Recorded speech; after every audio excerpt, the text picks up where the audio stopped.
Hello, and welcome to the second part of the full guide for Canopy, a technical add-on for vanilla Minecraft Bedrock Edition that allows more control over the technical aspects of the game. And everything we're going to be talking about today is laid out behind me, so let's jump right into it.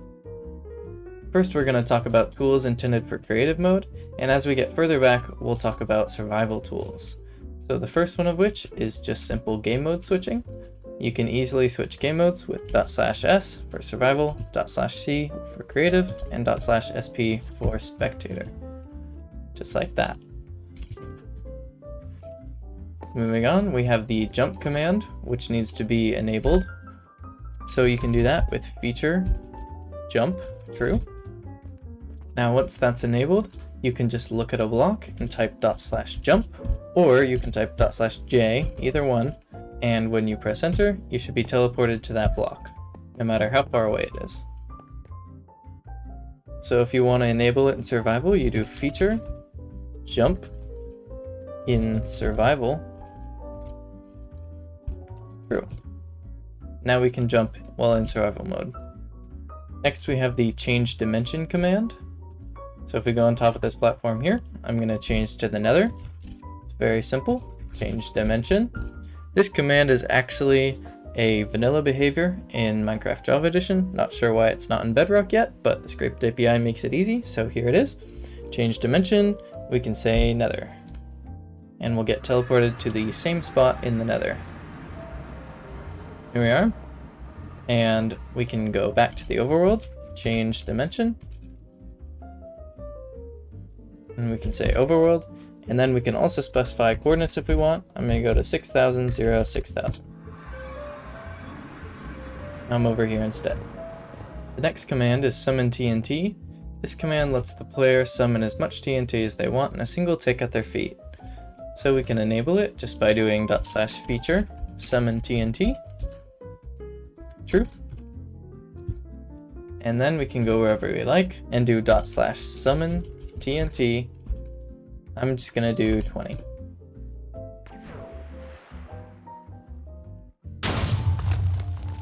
The next one is warps.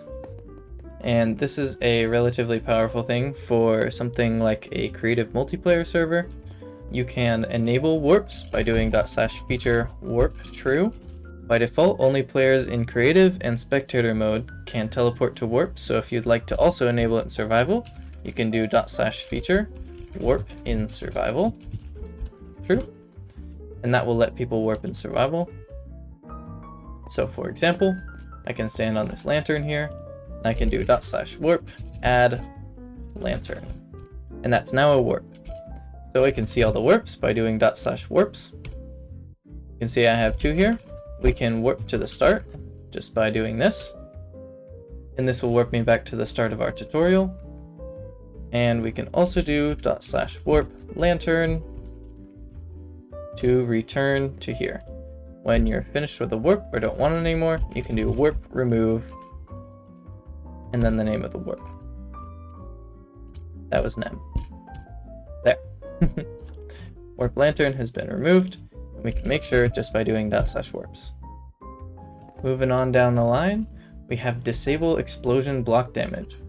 So this is a very useful feature for people who like to make machines that use TNT. So we can disable TNT blowing up blocks with /feature no explosion block damage. True. And now whenever we drop TNT, it will not explode any blocks near it.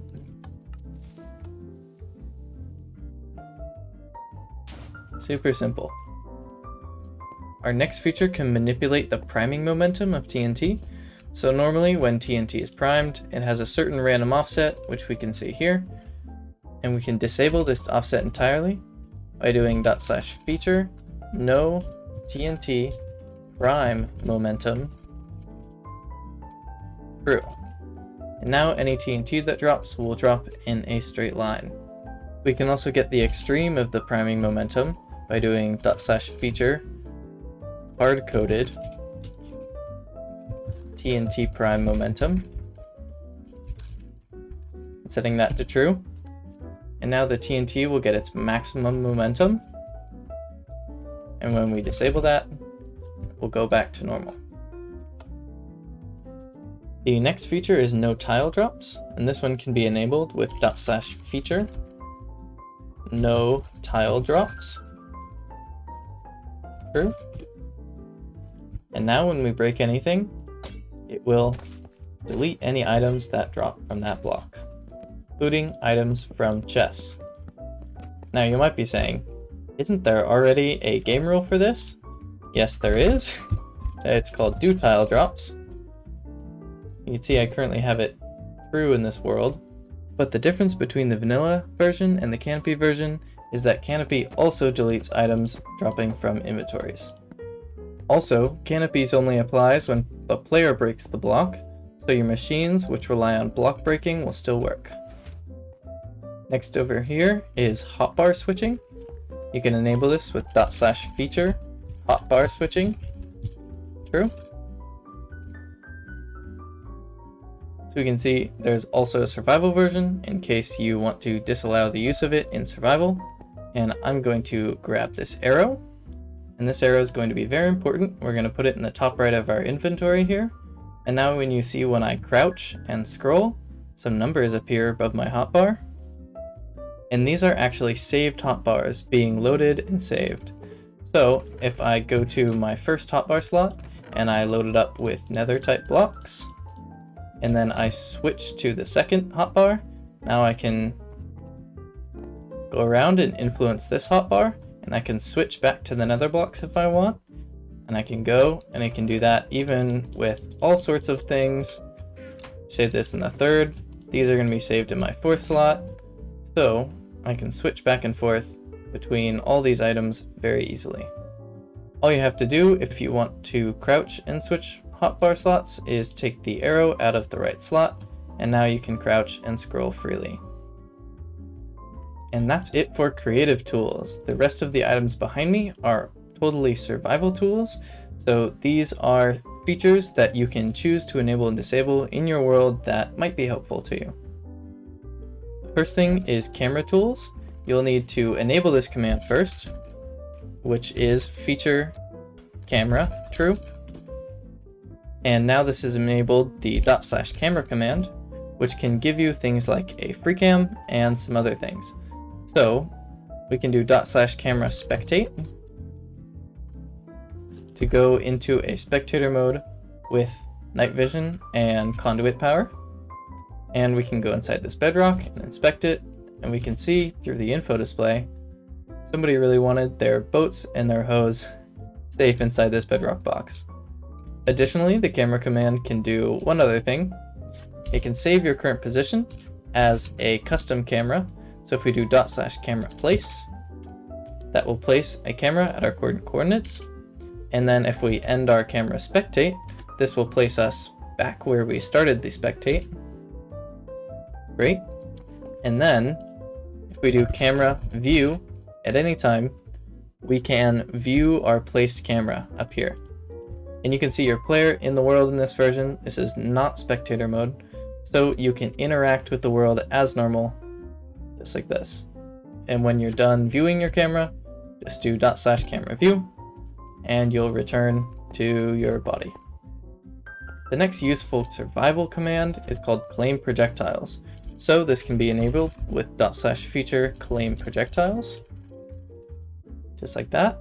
And this command will make you the owner of any projectiles within a 10 block radius of you. I currently don't own these tridents, so the spiders are not dropping looting items, or they're not dropping XP. But if I just do /claim projectiles, you can see that now they're dropping XP. If I log my second account on, I can also assign the tridents to him just by typing his username at the end of the command.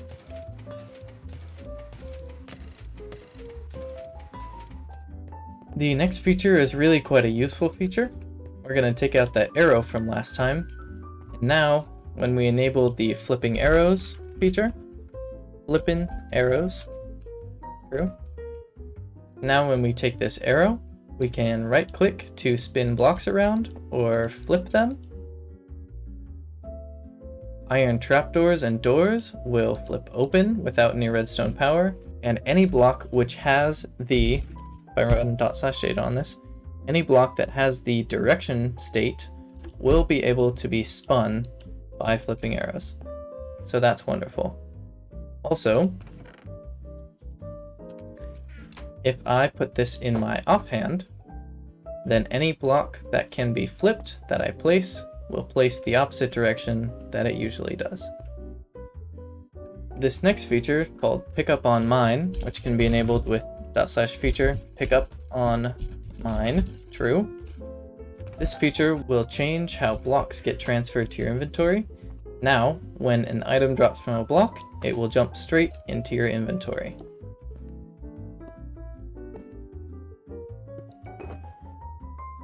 The next feature is TNT Duping. This can be enabled with /feature dupe TNT. True. Now, to dupe a piece of TNT, it has to be moved by a piston and then powered while next to a note block. Just like this, works just fine. The next feature is armor stand respawning. This is a useful feature for sorting tools and armor. This can be enabled with /feature armor stand respawning true. And then once we hit an armor stand with a projectile, it will drop its items and respawn in place. The next feature is Renewable Sponge. So we can enable this with /feature Renewable Sponge true. And now when a guardian takes damage from a lightning strike, it will turn into an elder guardian, which drops sponge.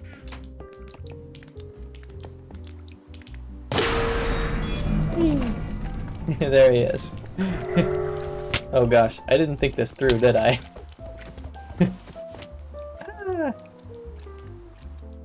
The last feature that the current version of Canopy has, version 1.2.8, is chunk loading. So this can be enabled with /feature universal chunk loading. True.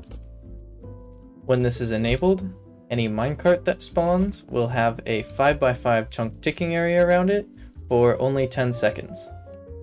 So to illustrate this, I've got a command block here, which once turned on will say loaded in the chat every second.